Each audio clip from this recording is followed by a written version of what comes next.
Hi අද දවසේ දවල් වරුවේ මං තනියම තමයි ගෙදර ඉන්නේ. එන්නකෝ බලන්න මං අද මොනවද කරන්නේ කියලා. මං ඉතින් මගේ ලන්ච් එක ලෑස්ති කරගන්නයි හදන්නේ. මං තනියෙන් ඉන්න වෙලාවට මේ බත් උයන්නේ නැහැ. බත් කන්නේ නැහැ ඉතින්. මං ඉතින් මේ වගේ පොඩි දෙයක් තමයි හදාගෙන කන්නේ. මට හිතුණා සෑන්ඩ්විච් එකක් හදාගෙන කන්න ඕනේ කියලා. මේ විදිහට තමයි ඉතින් මගේ සැන්ඩ්විච් එක මං හදාගන්නේ. මම මේකට මාර ආසයි අනේ. හරි ආසයි.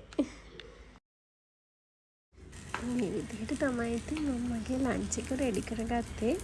පෑන් එකේම මේ සැන්ඩ්විච් එක දෙපැත්ත පුච්ච ගන්න ඕනේ. එතකොට ගොඩක් රසයි. ඉතින් මං මේ සැන්ඩ්විච් එකට අමතරව මේ පපාය ජූස් එකකුත් හදාගත්තා. මම පපාය ජූස් වලට මාරම කැමතියි. හරිම ආසයි. ඒ වගේම මේ අවකාඩෝ ජූස් වලටත් මම හරි ආසයි. මේ දෙකට ඉතින් මම දැන් මාර බඩගින්න ඉන්නේ. දැන් ඉතින් මම කන්න තමයි ඇස්ති වෙන්නේ. මේක හරිම රසයි අනේ. මං ඉතින් ලන්ච් එකේම අරගෙන පොතක් කියවන්න ගත්තා.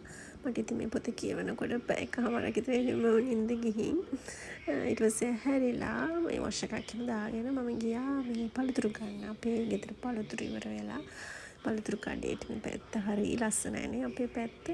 මේ කඩෙන් තමයි මම පළතුරු ඉතින් මම හොඳ පළතුරු වගේක් තෝරලා එකත් අරගෙන ගෙදර ගියා. ඊට පස්සේ මම චේන්ජ් එකක් දාගෙන මල් වලට වතුර දානවා හවසට. ඉතින් මේ අද දවස් මගේ ගෙවුනේ මෙන්න මේ විදිහට තමයි.